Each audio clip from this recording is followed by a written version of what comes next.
People should have the right to know when the government is spying on them, especially when they have the authority to go through their emails, texts and phone calls, record everything and go through it whenever they please. This is a authority that shouldn't be allowed to have no accountability for, especially for the people that they're actually going out of their way to spy on.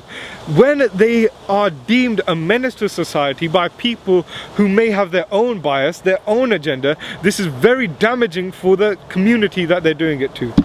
But that's the thing, they don't need to inform the people, because they're not gonna go to any Tom, Dick and Harry and start spying on them.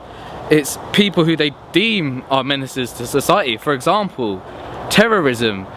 If there was more security, more monitoring, then maybe things like 9/11 and 7/7 wouldn't happen. Okay, you're saying they don't pick any Tom, Dick and Harry, but when people are being imprisoned for over 100 years for whistleblowing, when a company or a business or something with the government is using their authority in a bad manner, how is this something that can go further? This is only going to lead to someone having their own agenda pushed and using their powers for the wrong causes. Yeah, but you got to remember, whistleblowing comes under the act of treason. They're taking confidential information that they're not allowed to. It is against the law.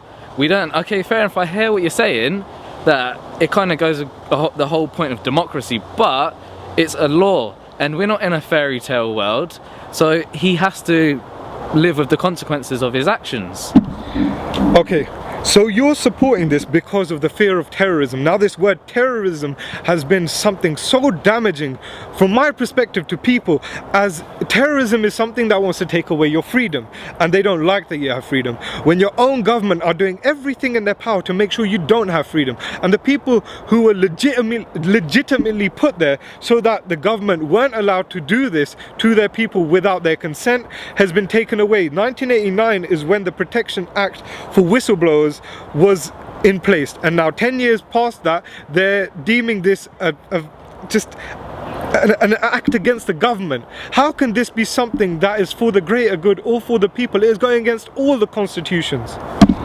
But we're in a reality and a lifestyle where pretty much what we do, we're not constricted. There's certain practices that we cannot do if it's not in accordance with law. So going back to this whole point of terrorism, it needs to be monitored. Think about a child and its parent. What does the parent do? It's in a situation where it monitors it from childhood all the way to adulthood. How do they do that? Even if it's through peering through their bedroom at night, looking on their friends list on Facebook, security checks on the internet, they need to do it because it's the benefit of society and it's the security of the society.